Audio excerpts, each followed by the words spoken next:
Hello, I wanted to show you the Keebler Studios molds, and there's a trick to using them, and that's what I wanted to show you today. Now I like to use this Durham's water putty because it has a very long setting time. So if you have a plaster that has a long setting time that you prefer, you can use that. Now I mixed up some to about the consistency of a thin pancake batter, and you just put in about half, whoops, that's a little too much, but about half in there, half full on each little one you're going to use. And you keep doing that. And then you need to get a brush that fits inside these holes, but not matching. In other words, this size brush fits in about the quarter size of the hole. Now you go here and you go all the way around and you touch into the corners and rub into the actual pattern itself. You go back and forth and cross, and you do the same. You go all the way around, up and down and across, especially around at the base that you want to do that. I don't know why it is, but the base always seems to be a trickier part. You do that with each of them.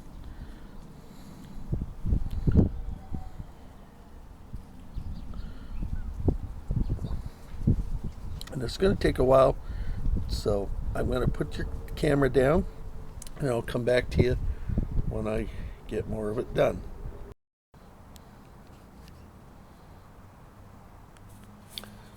Okay, so all the way around, up and down, back and forth, all the way around, up and down, back and forth, all the way around, up and down, back and forth. There. Now, wash your brush off right away. You won't be needing to use the brush now, so you can clean that right away. Put that over there. Now, since I already got the Durham's, might as well just make up another batch. This time I'm going to make it real thick, as I would normally make it for casting. So, I'll be right back to you with that. I'm just going to put this down. Sorry about the bouncing. I will edit that out later. Okay.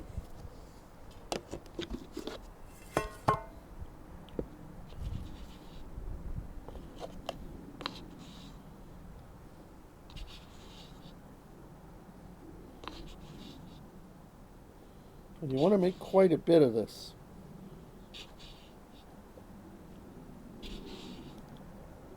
Because you're going to want to overfill the molds quite heavily. Make this one quite thick.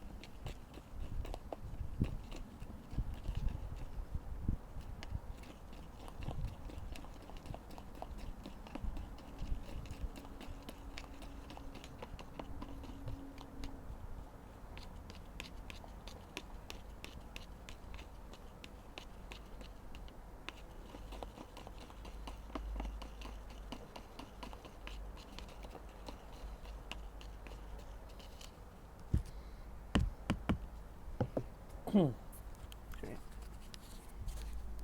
Alright, now I made this fairly thick and I'm going to pour it in. And this one, one thing, I put it on the shaker table for a reason. I want to shake. Now,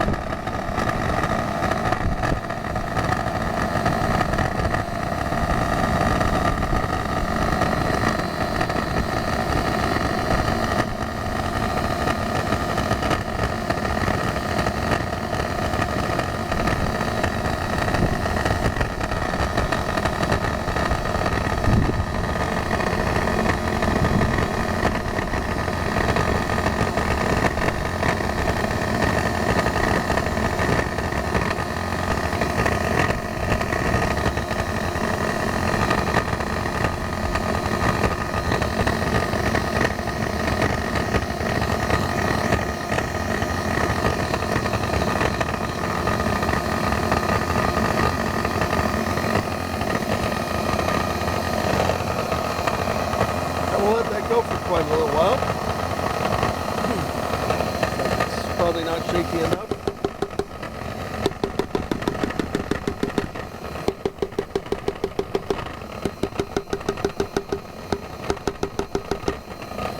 Is that good and solid in there?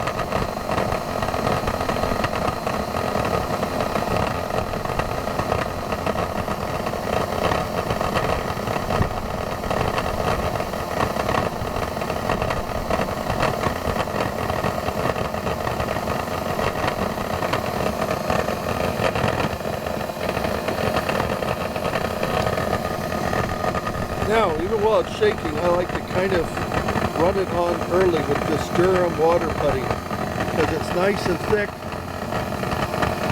I go about halfway, then back and forth. I want to make sure I fill all those cavities. I do it at a very low angle so I can press it in. I want to make sure I press that stuff right in there. Okay. And at the very last, very high angle. Get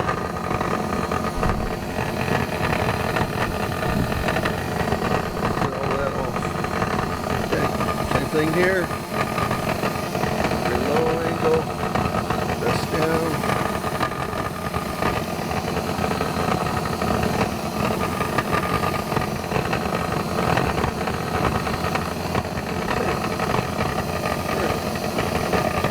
Now, I'm going to shut this off. And sometimes I get it a little too low that way, so I'm going to go back and add the slop back into the molds and then re-scrape it. Nothing wrong with that. The water putty takes forever to dry. It seems like actually only about 3 hours, and then I can demold. But I want to make sure I get it all in there. So now, press down.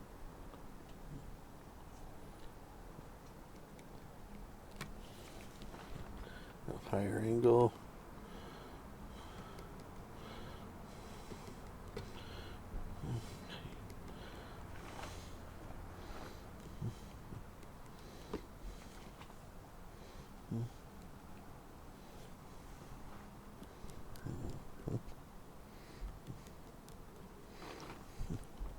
Okay, I'm going to wash off my knife a bit. It's getting a little too sloppy to work with. There. And there.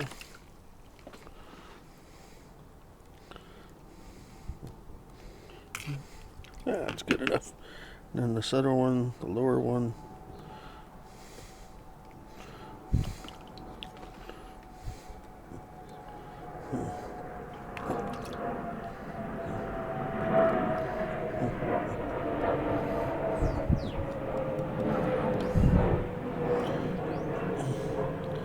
Very well.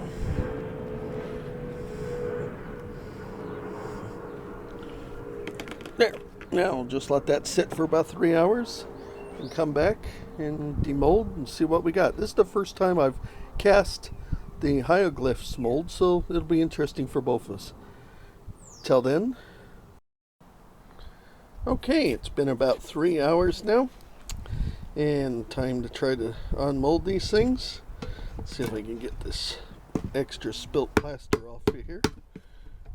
Okay, gotta crack the opening. There we go.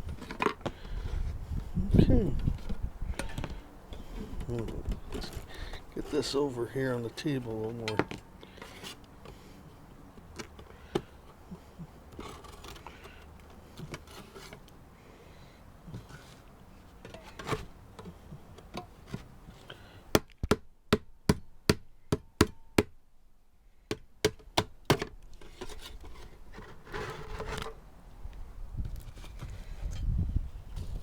Okay, now let's take a look here.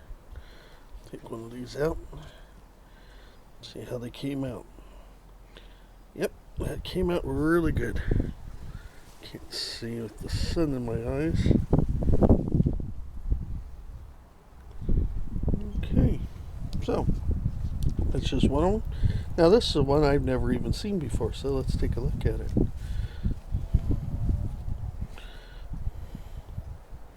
Oh yes, came out real nice. Don't recall ever seeing anything like that though in an Egyptian tomb, but oh well.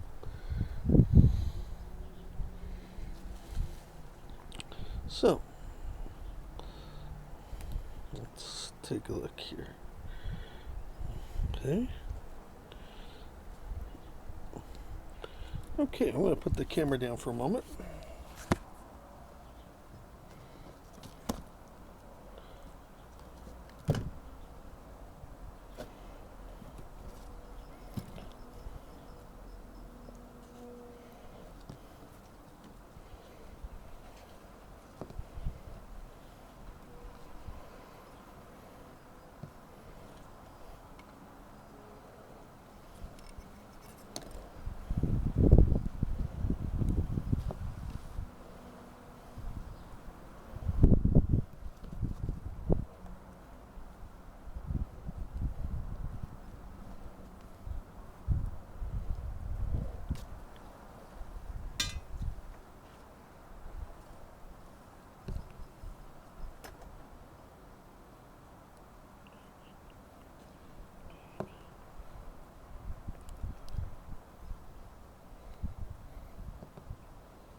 Now that was the hieroglyph molds. As you can see, it just looks like a bunch of squiggly lines to me. I doubt it's about as Egyptian as my relatives in Memphis, Tennessee. But, well, that's alright. Anyways, here's some of the different Egyptian god carvings that they also do. And as you can see, this technique puts out a very nice, sharp image in such a fine, detailed mold casting. So I think this is the way to go, folks. If you have another mold that's it has a lot of detail in it and you want to make sure you pick it up, that would be the way I would do it.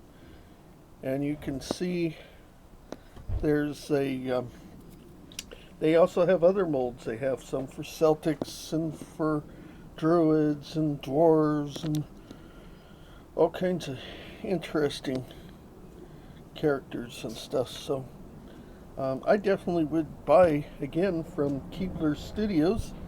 As far as their hieroglyph molds, you might want to just get some rubber stamps or do up some images on a computer and then make a printout and then reduce it or enlarge it to size on a copying machine, and then take that to a place to make some rubber stamps, build a wall around the rubber stamps, and then cast your own little blocks and stuff. And then from the blocks you can make a mold and reproduce it as many times as you want, because then you'll get it to actually say something if you want to make it say something. And that one came out real good.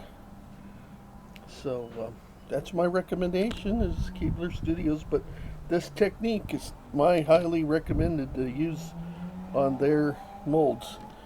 They, I've tried other ways of doing it and it just leaves too many air bubbles. Well, thank you for watching and putting up with my long spieling thing. Have a good one. Bye. Okay, I realized from the video when I demolded you couldn't hardly see any details because of the sunlight and stuff. So I'm trying to show the hieroglyph molds that the camera will focus. So there's quite a bit and how the detail came out using my technique. And I wanted to show the technique more than anything. But this is the hieroglyph molds from the Keebler Studios. And I don't know, I've never really seen anything much like this in the tombs. I think you just do better getting images off the internet and print them out and copy them, and then you can reduce them or enlarge them as you wish for a casting, and then that way you can get a rubber mold made, not a rubber mold, but a rubber stamp made, and then from that build a wall around it with some wood and cast your own. And if the castings come out right using my technique, you can then you make a mold out of it and cast your own, but I'm sure they'll come out better.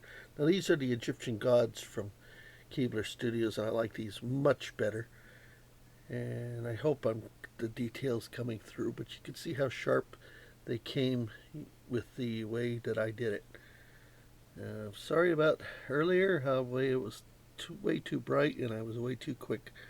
I was trying to show the figures, but well, there you go. So thank you, and I still like Keebler Studios for a lot of the other molds, just maybe not the hieroglyph ones. Thank you for watching.